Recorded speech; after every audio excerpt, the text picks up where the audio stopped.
What's up, y'all? It's Sonja Jones here with part two of Growth Hacks. I'm going to share with you my actual Canva presentation that I'm going to eventually share with my team. I shared a little bit of it, but I didn't put it all in the beautiful presentation I'm going to share with you guys. But I just wanted to show you real life application of the things that I was talking about. So if you got your Canva, go get it, get inspired, get some pen and paper, all of that. I'll see you on the other side. Let's go.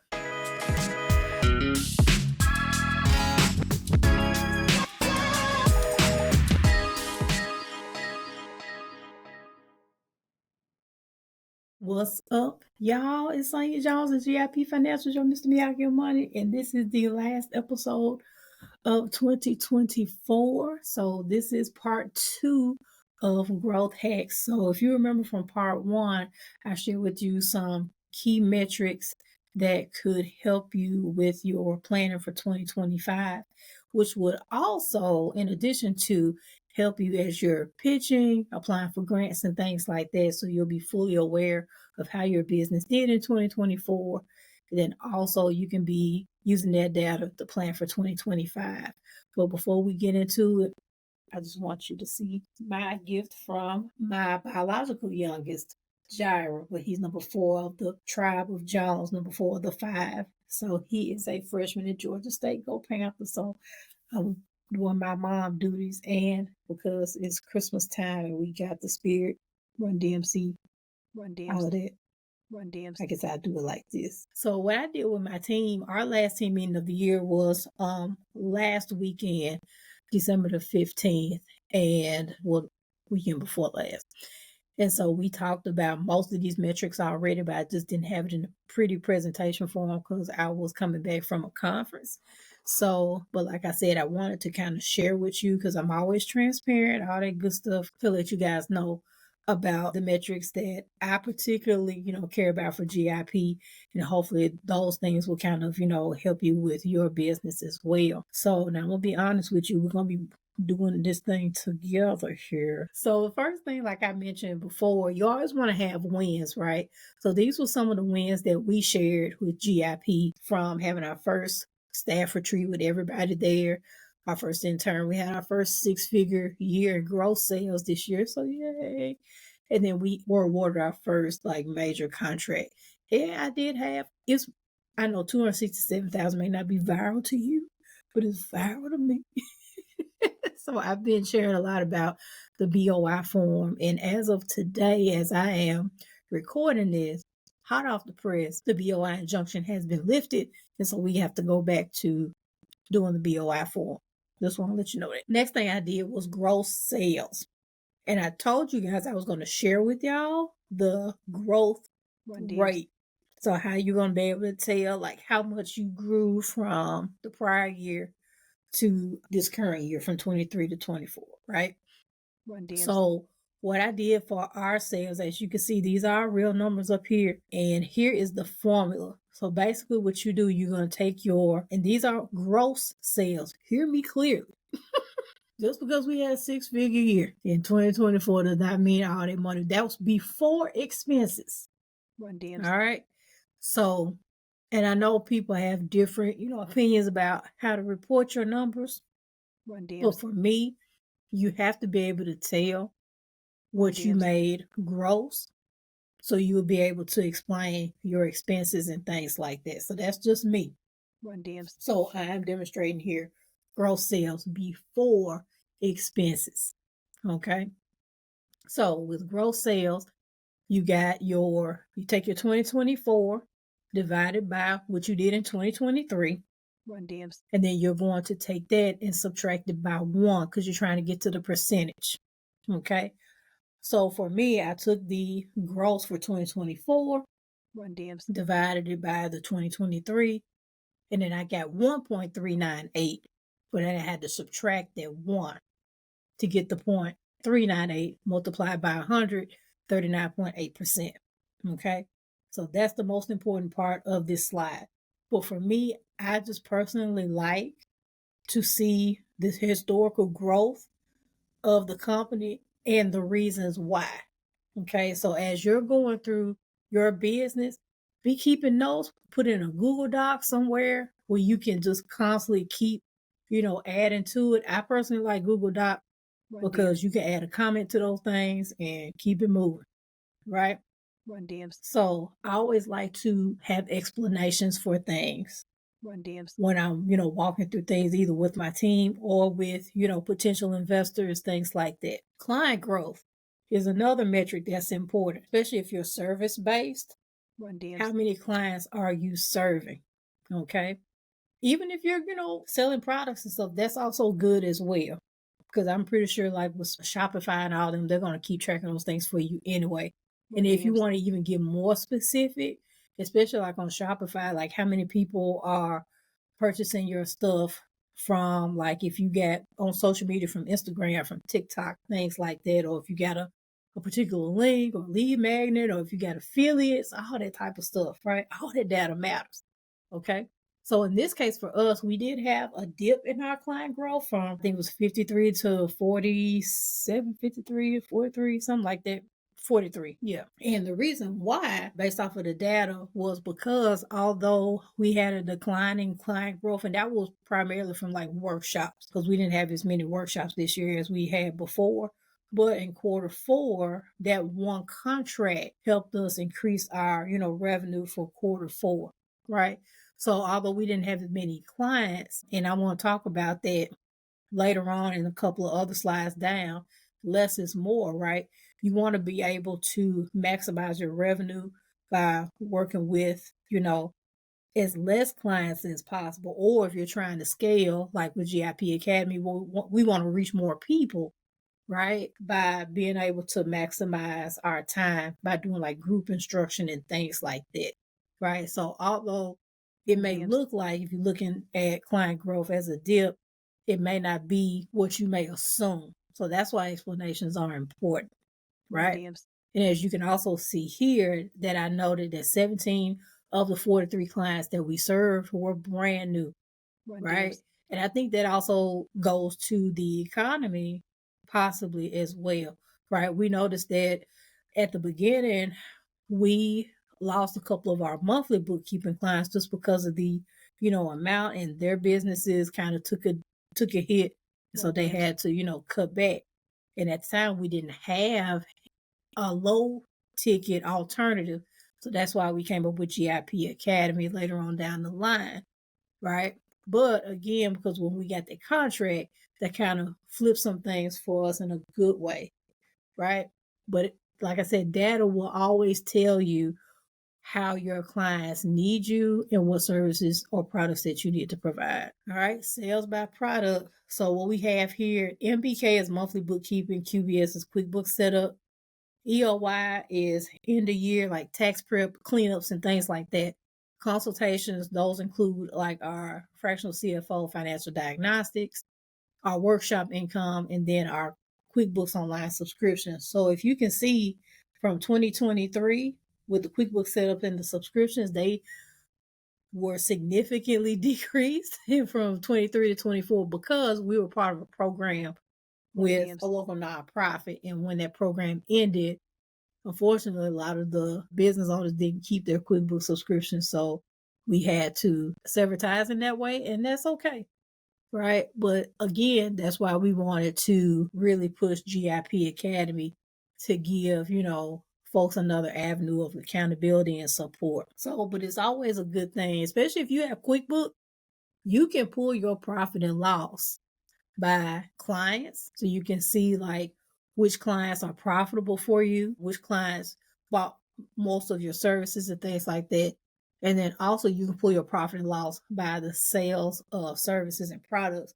bom Deus, But the only way you're going to be able to do that effectively, you have to be using the feature of products and services in QuickBooks, meaning that you'll have to be like, issuing invoices and stuff like that. So sales by product. And you remember when we talked about too in the past, especially if you're using a DIY tracker, you can track the different types of income. We highly encourage our entrepreneurs to track your income by the different products and services you provide. So we're also showing you guys how we grew from 23 to 24 as well. And as you can see, that's where viral TikTok. I'm standing on business by my TikTok post. You can see the fruit of my labor right there. All right. And I didn't do no ads or nothing like that. I'm still learning in that sense. So I invested in a coach to help me with my social media. Shanika Foster, she's amazing. And I also have a new content creator that's going to help along with Ray for our social media. So you just have to kind of know, right, what you need in order to get to the next level. So visibility is going to be a big, big thing for us, especially for GIP Academy, right? And again, you see, I did my little blurb about my TikTok post.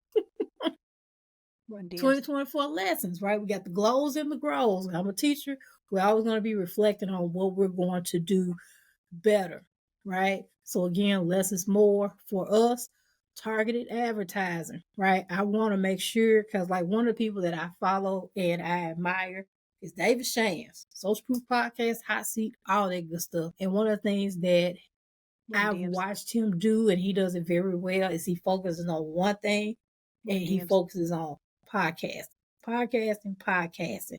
And from him focusing on podcasting, he's been able to just do like ridiculously crazy good stuff, right? So I was like, you know what? I need to kind of follow that same pattern when it comes to GIP Academy, based off of some of the data that I shared with Shanika, that we are going to focus like with specific social media platforms to focus on GIP Academy. And then LinkedIn is going to be more for our fractional CFO clients and things like that. So you have to kind of also make some decisions about being very intentional about the platforms that you're using for which audience that you're going to gear that information for, right? So it's always going to be about clarity, messaging, right? Last year, my goal was messaging. I think we've done we're still growing in there. We've done a good job, but we can be even better, right? So continuing to be intentional about who is GIP, who do we serve, and what problems do we solve. The clearer we can get that, the better our sales are going to be. And then also systems, right? Systems are living and breathing. They never, ever stay the same for they're always going to be changing. Especially like I told my team in October at our staff retreat, like our mission and vision statement, particularly the mission statement, it's always changing because I want to make sure that I'm reaching the sweet spot when it comes to that. Because our mission statement is pretty much the umbrella that carries everything that we do, right? And I'm holding myself accountable to make sure to hold the team accountable that they know our mission statement, because that's going to keep us from wasting money at vendor events and things like that and advertising and all that. If it doesn't fall in line with the mission statement, we do not do it. Okay. So just be reflecting on how you want things to go with your business and be unapologetic about it. What I did here, and you notice I did kind of like reflections with most of the metrics in yellow, and this one is going to be more goal setting, goal planning. So what I did here, I changed the effect of it from yellow, the background from yellow to white. But then what I also did was I wanted to make sure that I was very intentional about the specific goals I wanted to address with the team, but then also how we were going to get there with no more than 4 goals, right? So with our revenue, now this was based off of 2024. So our forecasted revenue was 120K. Again, this is gross. Our desired revenue was 250. Of course, we did not meet that. That's okay. And how we were going to do that, go 1, 2, 3, and 4. So just kind of be thinking how you're going to meet that, your revenue goal. You got to have at least 3. And so I'm proud to announce that we did surpass our gross revenue, right? But like I said, we can always be better. But if you notice, before I had the goals, and this was our actual, 2024 is still not over. However, I just wanted to make sure that we were able to kind of see what we wanted our goal to be and where we actually were, right? And I actually presented this at our staff retreat, and at the time we were like 86% of our completed or desired goal. So goal number 1 was brand awareness. And so this is kind of how we were thinking through our process then. But here's the goal now. So if you notice, like the thought process changed. right? So from clients for info products and who we wanted to serve.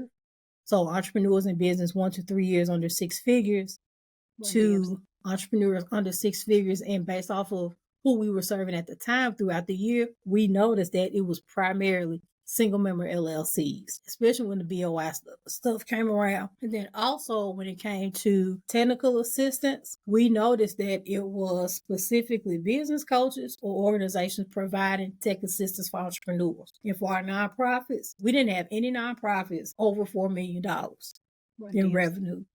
And most of them had no finance team. The whole finance team was outsourced, or they had no more than like 2 people on their internal team dedicated to finance or partially dedicated to finance. So when I say you got to be granular, you got to be granular. And when I was going through my social media stuff, between TikTok and LinkedIn particularly, I didn't look at Instagram, but I was looking at gender, the age, the location of who was, engaging with the post and stuff like that. All that makes a difference, y'all.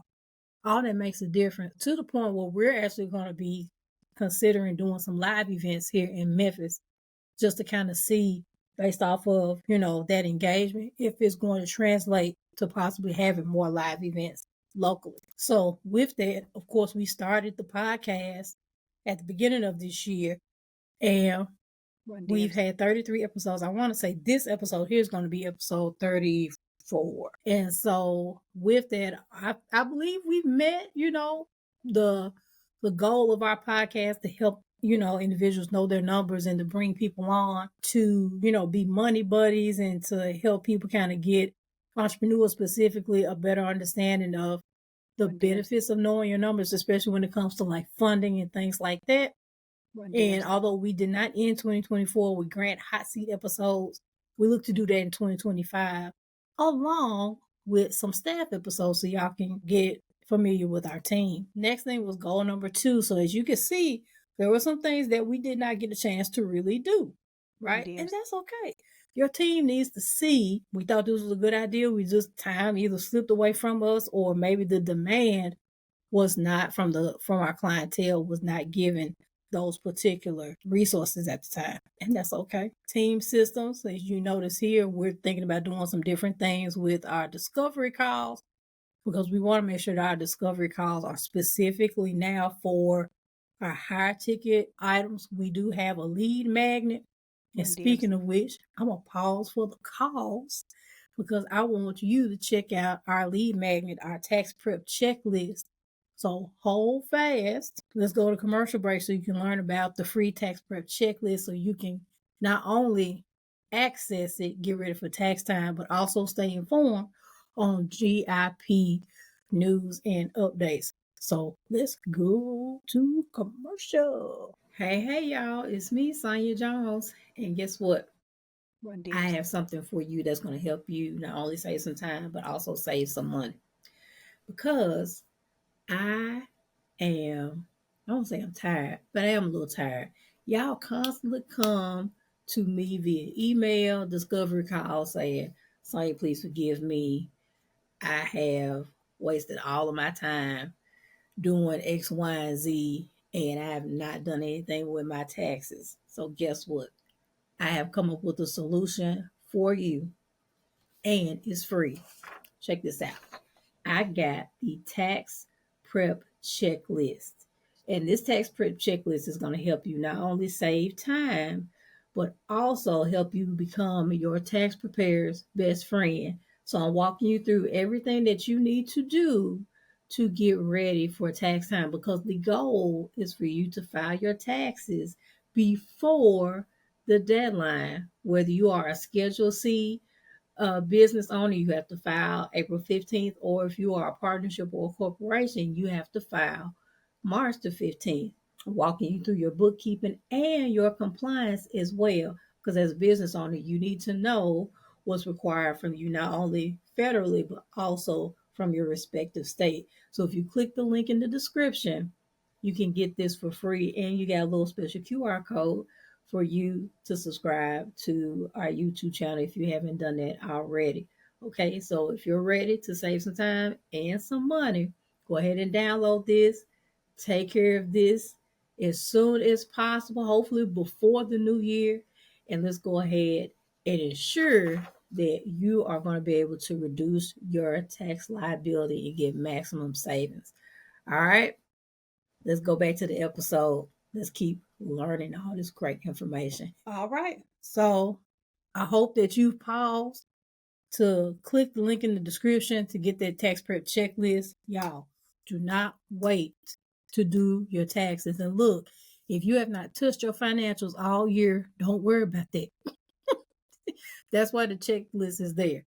Okay, so let's get organized. Get as organized as you can. And if you get stuck, you got all these podcast episodes. You got a whole YouTube channel, GIP, to help get you to where you need to be. All right. And if not, you can join GIP Academy as well. Run DMs. Mm-hmm. Yep. But we can offer support there also. So let's talk about goal number 3, team systems. So as you can see, I let the team know where we were improving and where we still need to grow. Same thing as far as like some things that we are looking to implement. So we did implement adding Asana to our work plans. That's still in progress. We are learning, we are growing and becoming in that space, but we're going to be better. But I think we got a good start to it. Just, you know how it is trying to get everybody on board. All right. I remember I told you about the mission statement being non-negotiable for the team, and I got that here. And let me just tell y'all, I've been working on this mission statement, well, I don't know how long. It seemed like forever, right? And the reason why, well, before it was the mission of GIP Financials is to empower entrepreneurs to know their numbers and position their businesses for profit. But if we're also working with nonprofits, we would have to change the language. And I didn't want to have to code switch between the two if our team is working with a for-profit versus a nonprofit. So I just changed it all together. The mission of GIP Financials is to empower, well, entrepreneurs, not nonprofits, to know their numbers and position their organizations for maximum impact. So I'm going to change that. So nonprofits will be entrepreneurs because you do have what we call social entrepreneurs who are nonprofit leaders, things like that. Because nonprofits technically can't generate profits. You know, anything that you had in your goals prior to that, you can tell just you hadn't done it, just scratch it. So goal number 4 with our increase in revenue, we were talking about different types of products. That was before. And then near the end of the year, we added some things. So we replaced the first 2 with fractional CFO and GIP Academy. And here's what we got now is all about consistency. We want to offer one thing well. We're walking through our lead magnets, our funnels from business to consumer and also from business to business.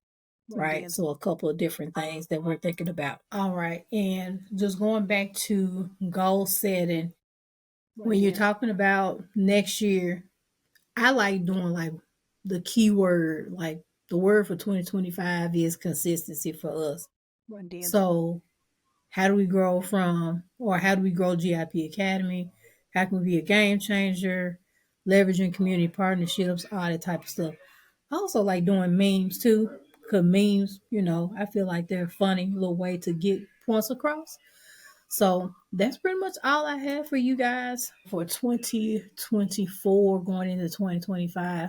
Y'all just lead with your heart. Whatever, I follow Christ. So whatever Holy Spirit is leading you to do in your business, partner with him and listen to him. Take those leaps of faith. You might have those big, hairy, audacious goals, as my Pastor Strick talks about, Pastor Sean. Dude, but this is all a part about being an entrepreneur. Like 2024 was doing this good faith work in a sister, right? Because it was like going like this, like for real, for real. But I can confidently say that the end of 2024 did not look like the beginning of 2024, just due to just getting up every day to say, you know what, we're going to make this thing work. We're going to serve our clients to the best of our ability.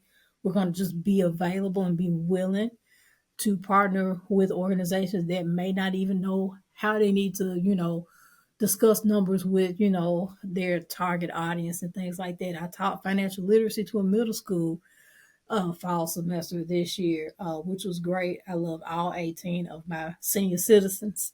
So if they're watching, Thank y'all for allowing me to teach. I've never taught middle school ever, but they were precious. They were sweet as pie. And yeah, that's all I got. So I hope that you guys will take advantage of the tax prep checklist, and you guys have a blessed Christmas and a happy new year. File your BOI forms, y'all. Go to my YouTube channel and you'll see my update on the BOI form as well. The injunction has been overturned, so we still have to submit those forms by the 13th of January. Okay. That deadline may not apply to everyone. Depends on when you started your and filed your BOI form. Okay. So I will see you guys in 2025. Peace. Hey y'all, thanks so much for tuning in to the From Chaos to Clarity Unleash Your Business Potential podcast. Again, my name is Sonja Jones of GIP Financials, your Mr. Miyagi of Money. And look, if you learned something from this episode, don't keep it to yourself. Make sure that you like, that you subscribe. If you have some little nuggets, add some comments to the comment section of this podcast. But most importantly, I want you to share it with your fellow entrepreneurs. We want to share this good old fundamental business finance education so you can have the tools necessary to know your numbers and grow your business. All right. Take care, y'all. I'll catch you on the next episode.